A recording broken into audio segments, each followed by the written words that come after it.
Welcome to Astro Saraswat. My name is Chandramukhi and I'm here to give you 5 tips for everyone who wants to either be an astrologer or learn astrology or even wants to just understand astrology better to make more use out of it. So, number one is be strong in your basics. Understand your planets and your signs and your houses and nakshatras as well nicely. You should know them very, very nicely because regardless of what advanced techniques you're learning, whether it is about the Shodashvarga or it is about the different karakas like the Atma Karaka, Amatya Karaka, Bhratri Karaka, Matri Karaka, whatever it may be, whether it is about the Dashas and or otherwise it could be the Aruda Lagnas or the Aruda Padas, Bhrigu Bindu, whatnot, whatever it may be. If you do not know about the houses, signs, and planets, all this other information is of no use to you, right? Because okay, you studied about Aruda Lagna, you learned how to calculate the Aruda Lagna, you'll understand what it is all about, but you don't know the signs nicely. So you get to know that okay, your Lagna is Capricorn, but your Aruda Lagna is Pisces. Great, but you don't know much about Capricorn and Pisces. What's the use of the added information about Pisces being the Aruda Lagna? You got to first know the signs nicely and the planets nicely and the houses nicely, and when you do know that, all those other things which you learn, they will make so much more sense and you will actually be able to apply them because you really need to know the basics nicely. That's number one. The second thing which I would say is never think of a debilitated planet or an otherwise slightly weakened planet as a major problem, especially debilitation. Um, it's like, for example, a debilitated sun. Don't think that your career is doomed if you have a debilitated sun. Let you. Shah Rukh Khan has a debilitated sun in his chart, which happens to be his Lagnesh in his main Lagna chart. And well, I mean, I don't think any of us can say that his career, is doomed or he didn't do much in his life. We can't say that at all. That would be very wrong to say. Of course, yes, we have to check the Navamsha and many other things. And that is exactly what we are saying. We cannot say just based on a particular planet being debilitated that that aspect of life is completely doomed. There are multiple things which represent and which influence a particular part of our life, and we must take everything into consideration and not be discouraged or depressed because of a particular planet being in debilitation. That really is not the wisest thing to do or the best way to look at things, right? That would be my number two, that you have to look at the bigger picture. You can't just take one individual thing and think that that's the all in all.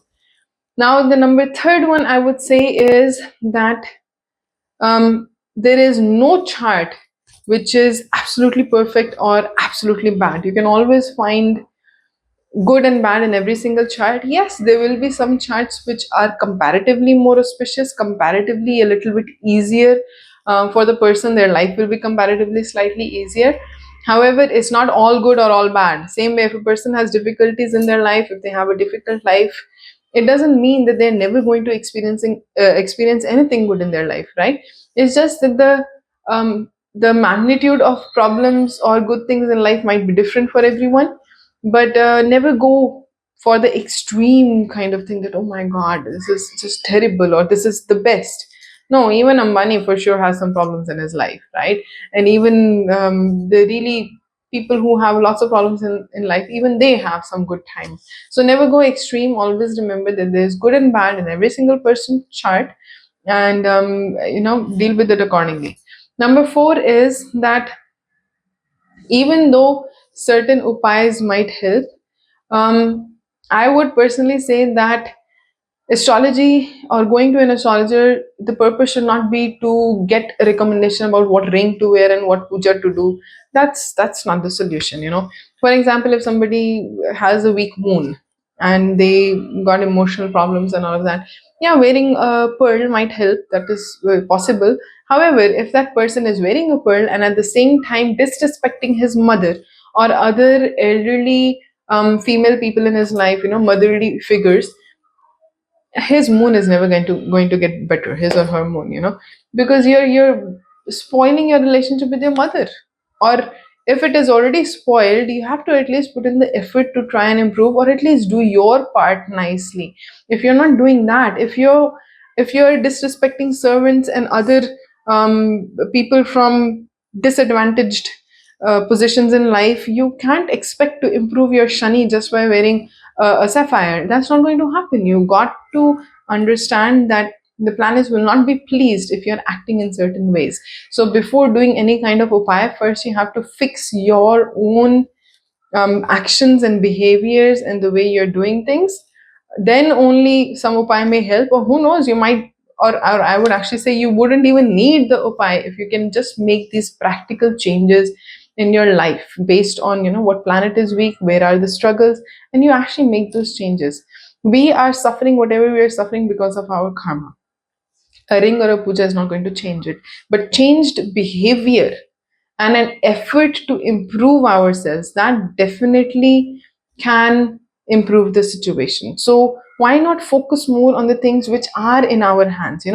Don't use astrology as a quick fix. I've made another video on that as well, right? It's not a quick fix, it's a way of life. It's use it for guidance. What direction should you go in? What are your challenges? What are the relationships or the aspects of life that you should be endeavoring to improve, right? That is what you should focus on. And number fifth is, I would say, don't neglect or underestimate the power of muhurta.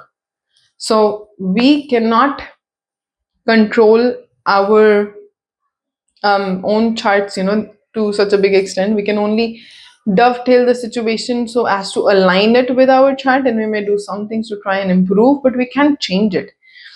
But we can influence the results of our future activities by starting those things, at an auspicious time, at a good muhurta. For example, if your chart says that you're going to have difficulty in marriage, if you're not careful about the muhurta, you can be 100% sure that you're going to have difficulty in marriage. But if a person chooses to get married at a very auspicious muhurta, because muhurta is the birth of that particular relationship or activity, so the time when a person gets married, that is the birth of the relationship, and that time, the chart which forms and that particular time is going to influence the relationship which is happening, which is taking birth at that particular time. So you might still face certain difficulties because of that being your karma according to your birth chart, but you can add auspiciousness and you can add a lot of positivity and strength into the relationship by choosing a good muhurta for marriage. And really, that makes a lot of difference. Same way with for example, business. A business might or might not work. You are adding a lot of auspiciousness, and the probability of making it work is going to be way higher if you choose the right muhurta to do things, right? So that is, electional astrology is something which is in our hands, and we should make full use of that, at least. So these are my 5 tips which I would like to give to everyone. Again, just to summarize it, number 1 is have your basics very strong and very clear. That is super important. Number 2, don't think of a particular planet being debilitated or a little bit weak as only going to give trouble or a big problem. It's not. You have to look at other things as well, and many times they might even give some benefits actually at times. Number 3, which I said, was don't think of any particular chart as good or bad. Every single chart has good and bad both. So you have to keep that in mind and look at the whole picture. Number 4 was don't depend on upāyas, rather make practical changes in your life, and that is going to be much more promising.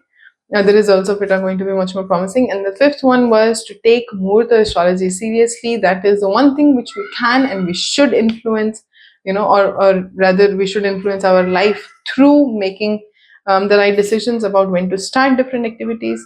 So yeah, use this knowledge, use these tips. That's what I've learned along all these years. But if you can use it immediately, it will definitely be beneficial to you. And that's about it for the day. Thank you.